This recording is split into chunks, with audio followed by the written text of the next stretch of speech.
Good morning. Good morning എന്ന് പറയാൻ പറ്റില്ല, അത്ര ഒരു ഗുഡ് അല്ലാത്ത മോർണിംഗ് ആണ്. അപ്പോൾ ഇന്നത്തെ എൻ്റെ ബാക്ക്ഗ്രൗണ്ടൊക്കെ കാണുമ്പോൾ നിങ്ങൾക്ക് ഏകദേശം ഒരു ഐഡിയ കിട്ടിയിട്ടുണ്ടാവും ഞാനിപ്പോൾ എവിടെയാണെന്ന്. ഞങ്ങൾ ഹോസ്പിറ്റലിലാണ്. ഹോസ്പിറ്റലിൽ അഡ്മിറ്റായി. രമേശേട്ടന് ഡെങ്കു പനി ആണ്. അപ്പോൾ നമ്മൾ ഇന്നലെ രാത്രി 10 മണിയൊക്കെ ആയപ്പോൾ അഡ്മിറ്റായി. അപ്പോൾ ഒരു 2 ദിവസം മുന്നേ പനി തുടങ്ങി. ഭയങ്കര ഷിവറിങ് ആയിരുന്നു, ഭയങ്കര ഷിവറിങ് ആൻഡ് പനി. അപ്പോൾ നമ്മൾ ഇവിടെ എല്ലാവർക്കും വൈറൽ ഫീവറാണ്, വൈറൽ ഫീവറും ഡെങ്കു ആണ്. അപ്പോൾ അതുകൊണ്ട് വൈറൽ ഫീവർ ആവുമെന്ന് വിചാരിച്ചു. നെക്സ്റ്റ് ഡേ ആയപ്പോൾ പിന്നെയും ഫ്രൈഡേ ആയപ്പോൾ ഓഫീസിൽ പോയില്ല. അപ്പോഴും നല്ല പനി കാണിച്ചു. പിന്നെ വൈകിട്ടേ ഉണ്ടായുള്ളൂ, വൈകിട്ട് വരെ ഒരു കുഴപ്പമുണ്ടായില്ല. അപ്പോൾ നോർമൽ ഏതെങ്കിലും പനി 2-3 ദിവസത്തിനുള്ള മാറുമെന്ന് പറഞ്ഞു. വൈകിട്ടും ഷിവറിങ് ആയപ്പോൾ, ഷിവറിങ്ങിൻ്റെ ലക്ഷണമാണ് ഈ മലേറിയ, ഡെങ്കുവിൻ്റെ ലക്ഷണമാണ് ഈ ഷിവറിങ്ങോട് കൂടിയിട്ടുള്ള പനി. അപ്പോൾ ബ്ലഡ് ടെസ്റ്റ് ചെയ്തു, രാത്രി തന്നെ റിസൾട്ട് വന്നു. അപ്പോൾ ബ്ലഡ് കൗണ്ട് വലിയ കുഴപ്പമില്ല. അപ്പോൾ ഞങ്ങൾ വിചാരിച്ചു നെക്സ്റ്റ് ഡേയും കൂടെ ഈവനിങ്ങിൽ, സാറ്റർഡേ ഈവനിങ്ങും കൂടെ നോക്കാം. അങ്ങനെ സാറ്റർഡേ ഈവനിങ്ങിലും കൂടെ കൗണ്ട് നോക്കിയപ്പോൾ ഒന്നും കൂടെ കുറഞ്ഞു. പക്ഷേ എന്നാലും വീട്ടിലിരുന്ന് ചെയ്യാവുന്നതേ ഉള്ളൂ എന്ന് വിചാരിച്ചു. അപ്പോൾ രാത്രിയായപ്പോൾ നന്നായി പനിച്ചു. അപ്പോൾ പനിച്ചു ഉടനെ തന്നെ ഇങ്ങോട്ട് പോകുന്നു, അഡ്മിറ്റായി. ഇന്നലെ രാത്രി ഞാനും മിത്തുക്കുട്ടി രമേശേട്ടനും കൂടെ കെട്ടിപ്പെറുക്കി ഹോസ്പിറ്റലിലേക്ക് വന്നു. ഇന്നിപ്പോൾ രാവിലെ പനി ഒന്ന് വിട്ടിട്ടുണ്ട് കേട്ടോ. അപ്പോൾ എന്തായാലും ഡെങ്കുവിൻ്റെ 7 to 14 days ആ ഒരു ഇത് അതിൻ്റെ ഉള്ളിൽ ഉണ്ടാവും, വൈറസ് എന്നാണ് ഡോക്ടർ പറഞ്ഞത്. അപ്പോൾ അതുകൊണ്ട് എന്തായാലും 7 days വരെ നന്നായിട്ട് ശ്രദ്ധിക്കണം. പനി കൂടിക്കഴിഞ്ഞാൽ എന്താ വെച്ചാൽ ബ്ലഡിൻ്റെ കൗണ്ട് കുറയും. അപ്പോൾ ഇത്രയും സംഭവ വികാസങ്ങൾ ഈ 2 ദിവസത്തിനുള്ളിൽ സംഭവിച്ചു. അപ്പോൾ മരുന്നിൻ്റെ ക്ഷീണം നല്ലോണം ഉണ്ട്. നല്ല പനി ഉണ്ടായിരുന്നു ഇന്നലെ രാത്രി. പിന്നെ IVM അതൊക്കെ കയറ്റിയപ്പോൾ ഇഞ്ചക്ഷനും കാര്യങ്ങളൊക്കെ കൊടുത്തപ്പോൾ ഇന്നിപ്പോൾ കുറവുണ്ട്. പക്ഷേ എന്നാലും ബ്ലഡ് കൗണ്ട് അവർ രാവിലെയും വൈകിട്ടും ഇങ്ങനെ പ്ലേറ്റ്ലെറ്റ് എത്ര കുറയുന്നുണ്ട് എന്നിങ്ങനെ നോക്കും. അതെന്തായാലും കുറയും തന്നെയാണ് പറഞ്ഞത്. അപ്പോൾ അത് സ്റ്റേബിളായി നിൽക്കാൻ നല്ല ഫുഡും കാര്യങ്ങളും ഒക്കെ കഴിക്കണം. അങ്ങനെയൊക്കെയാണ്. അപ്പം മിത്തുക്കുട്ടിക്ക് സ്കൂളും ഇതൊക്കെ ഉള്ളതുകൊണ്ട് ഞാനിവിടെ അടുത്ത്, നമ്മുടെ തൊട്ടടുത്ത് തന്നെ ഹോസ്പിറ്റലുണ്ട്. കുറേ ഹോസ്പിറ്റലുണ്ട്, എന്നാലും നമ്മുടെ തൊട്ടടുത്ത് തന്നെ ഹോസ്പിറ്റലുണ്ട്. അപ്പോൾ എന്താ വെച്ചാൽ മിത്തുന് എക്സാംസാണ്. അപ്പോൾ മിത്തുനെ സ്കൂളിൽ പോകാനും മിത്തുനെ സ്കൂളിൽ കൊണ്ടുവയ്ക്കാനും അതിനും ഇതിനൊക്കെ നമ്മൾ ഓടണമല്ലോ. അപ്പോൾ അതുകൊണ്ട് ഞാൻ തൊട്ടടുത്ത് മതി എന്ന് പറഞ്ഞു. അല്ലാന്നുണ്ടെങ്കിൽ നമ്മൾ വിചാരിച്ചത് ആദ്യം അപ്പോളോയിൽ പോകാം എന്നാണ്. അപ്പോളോയിലാകുമ്പോൾ പിന്നെ നമുക്ക് ഒരു ടെൻഷനും ഇല്ല, ഒന്നും അറിയണ്ട, എല്ലാതും ഉണ്ടാവും. അപ്പോൾ അങ്ങനെയൊക്കെയാണ് ഇവിടുത്തെ കാര്യങ്ങൾ. അപ്പം ഞങ്ങൾ ഞാൻ രമേശേട്ടൻ അവിടെ കിടക്കുന്നുണ്ട്, രമേശേട്ടനെ കാണിക്കില്ല.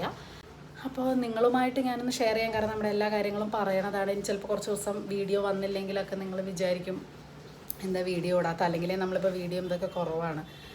അപ്പോൾ ഇതാണ് സംഭവം. ഇവിടെ എല്ലായിടത്തും ഡെങ്കു ഉണ്ട്. അപ്പോൾ മുംബൈയിൽ എല്ലാവർക്കും എങ്ങനെ വന്നു എന്നുള്ളതാണ്, എങ്ങനെ വേണമെങ്കിലും വരാം. കാരണം നമ്മുടെ വീട്ടിൻ്റെ ഉള്ളിൽ കൊതു വളരെ കൊതു ഇല്ല കേട്ടോ. ശരിക്കും വീട്ടിൻ്റെ ഉള്ളിൽ കൊതു എന്ന് പറയാനില്ല. പക്ഷെ പറയാൻ പറ്റില്ല, ഒരു ചെറിയ കൊതു മതി. അല്ലെങ്കിൽ നമ്മൾ ലിഫ്റ്റിൽ പോകുമ്പോഴോ അല്ലെ പുറത്തിറങ്ങുമ്പോഴൊക്കെ മതിയല്ലോ. ഡെങ്കു മലേറിയയുടെ ഒക്കെ കൊതു എന്ന് പറഞ്ഞാൽ നമുക്ക് ഒന്ന് എവിടെന്നെങ്കിലും കടിച്ചാലും മതി. അപ്പോൾ ഞാനിങ്ങനെ ആലോചിക്കുന്നു, വീട്ടിൽ കൊതു ഇല്ല, പിന്നെ എവിടെ നിന്നാണ് ഇത് വന്നത് എന്നുള്ളത്. അപ്പോൾ അതിപ്പോൾ എല്ലായിടത്തും ഉണ്ട്. വൈറൽ ഫീവറും എല്ലായിടത്തും ഉണ്ട്. വൈറൽ ഫീവർ ഉള്ളവർ പോലും ഹോസ്പിറ്റലാവുന്നുണ്ട്. അപ്പം ക്ലൈമറ്റ് അങ്ങനെയല്ലേ, മൺസൂണും ഭയങ്കര മഴ എന്ന് പറഞ്ഞാൽ ഇവിടെ ആണെങ്കിൽ ഇന്നലെ രാത്രി, ഇന്നലെ ഒരു 3 ദിവസമായിട്ട് തുടങ്ങിയ മഴയാണ്. മഴ നിൽക്കുന്നേ ഇല്ല. അപ്പോൾ ഒരു 2-3 ദിവസമായിട്ട് ഇതിൻ്റെ പിന്നാലെയാണ്. അപ്പോൾ ഡോക്ടർ റൗണ്ട്സിന് ഇന്നലെ കണ്ടു. ഇപ്പോൾ റൗണ്ട്സിന് വരുന്നതിൻ്റെ മുമ്പേ ഞാൻ എന്താ പറയുക, ഇപ്പോൾ എണീറ്റ് ചായ വാങ്ങാൻ പോകണം.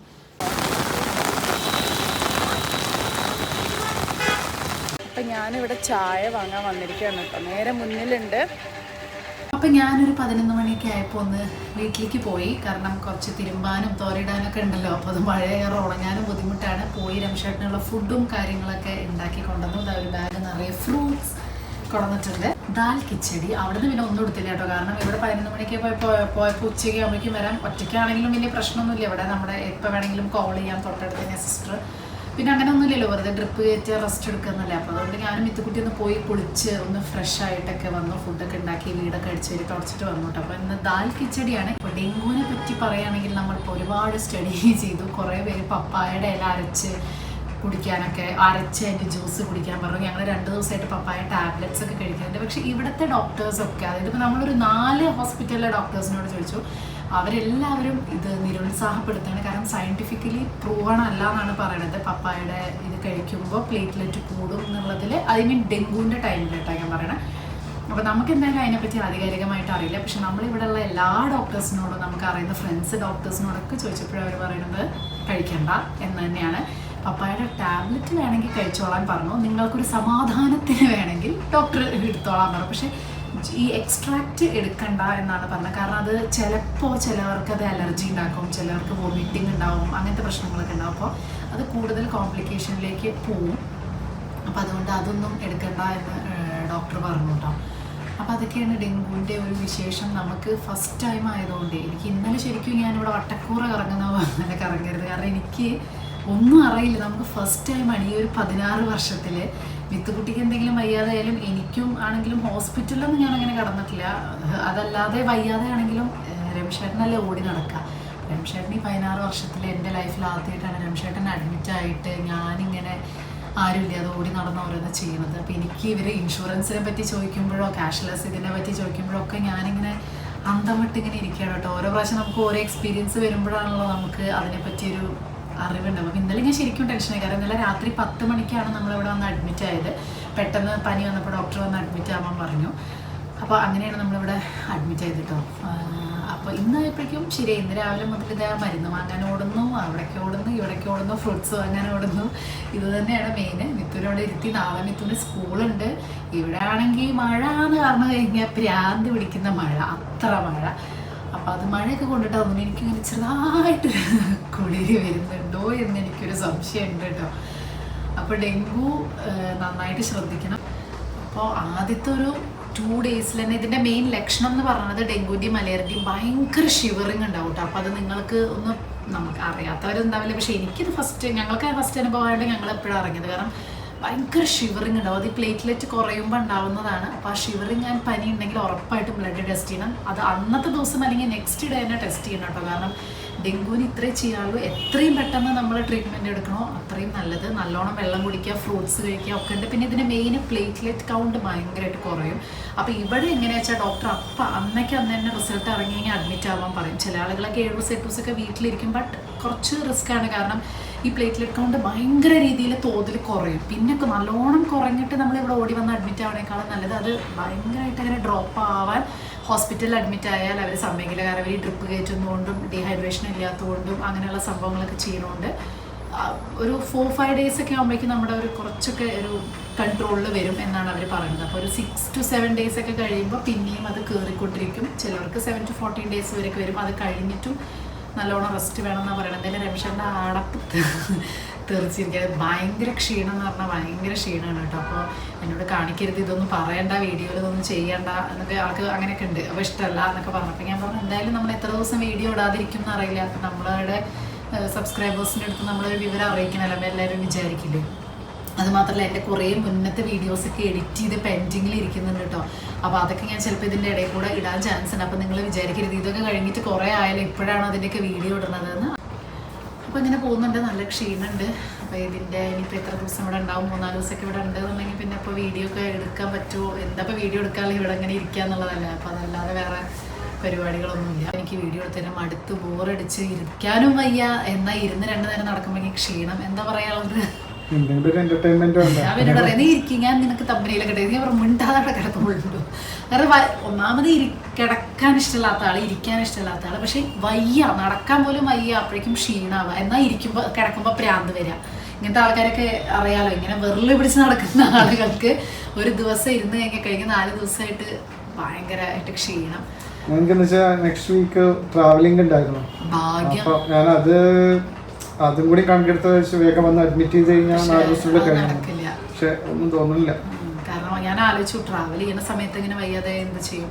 അത് മാത്രമല്ല ഈ പോസ്റ്റ് ഡെങ്കു ഉണ്ടെന്ന് തോന്നുന്നു. അത് 7 ഡേയ്സ് കഴിഞ്ഞ് പെട്ടെന്ന് ഓടാനൊന്നും പറ്റില്ല. നല്ലോണം റെസ്റ്റ് എടുക്കണം എന്നാണ് എല്ലാവരും പറയുന്നത്. അപ്പോൾ നല്ലോണം റെസ്റ്റ് എടുക്കട്ടെ, അല്ലാതെ ഇപ്പോൾ വേറെ ഒന്നും നമുക്ക് ചെയ്യാനില്ല. അപ്പോൾ ഈ ഒരു സംഭവം നിങ്ങളെ ജസ്റ്റ് ഒന്ന് അറിയിക്കാമെന്ന് വിചാരിച്ചു. ഇനി ഇന്നത്തെ എന്തൊക്കെയാണ്, ഞാനാണെങ്കിൽ രാവിലെ മുതൽ ഇനി അധികം ഫ്രൂട്ട്സ് കഴിച്ച് വല്ലതും പേരുണ്ടാവും. ഓറഞ്ച്, ഡ്രാഗൺ ഫ്രൂട്ട്, അത് ഇത് എന്നൊക്കെ പറഞ്ഞ് കുത്തി കയറ്റുന്നുണ്ട്. അപ്പോൾ അതാണ് ഫുള്ള് പരിപാടി. കൂട്ടലാണ് മെയിൻ പരിപാടി. അപ്പം ഞാൻ മിത്തുക്കുട്ടീനെ അവിടെ ആക്കി ഞങ്ങൾ ഫുഡൊക്കെ കഴിച്ച് കുറച്ച് നേരം റെസ്റ്റ് ചെയ്തിട്ട് ഞാനിപ്പോൾ ഒന്ന് ഇറങ്ങിയിരിക്കുകയാണ് കേട്ടോ. എനിക്ക് ഡ്രാഗൺ ഫ്രൂട്ട് വാങ്ങണം, അത് കഴിക്കുന്നത് നല്ലതാണെന്ന് പറഞ്ഞു. പപ്പായ പൊമോഗ്രാനേറ്റ് അതുപോലെ ഓറഞ്ചൊക്കെ കൊടുക്കുന്നുണ്ട്. അപ്പോൾ ഡ്രാഗൺ ഫ്രൂട്ട്, കിവി ഇങ്ങനത്തെ സാധനങ്ങളൊക്കെ വാങ്ങാൻ വേണ്ടി ഞാൻ വന്നിരിക്കും. ഇവിടെ നേരെ താഴെ തന്നെ ഉണ്ട്. അപ്പോൾ പിന്നെ ഞങ്ങൾക്ക് വിശക്കുന്നുണ്ട്. അപ്പോൾ ബണ്ണോ ചായയോ അങ്ങനെ എന്തെങ്കിലും നോക്കാം. പിന്നെ രമേശേട്ടന് ടെൻഡർ കോക്കനട്ട് ഇളനീരിൻ്റെ വെള്ളം, അപ്പോൾ അതും വാങ്ങണം. അപ്പോൾ അതൊക്കെ വാങ്ങാൻ വേണ്ടി ഞാൻ ഇറങ്ങിയിരിക്കുകയാണ്.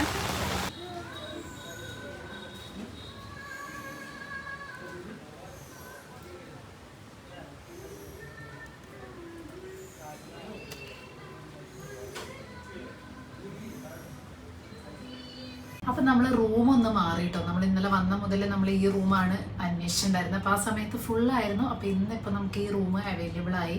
അപ്പോൾ നമ്മൾ റൂം മാറി. ഞാനിത് പറയാനുള്ള കാരണം എന്താ വെച്ചാൽ ഇതിൻ്റെ ഇടയിൽ രസകരമായൊരു സംഭവം ഉണ്ടായി.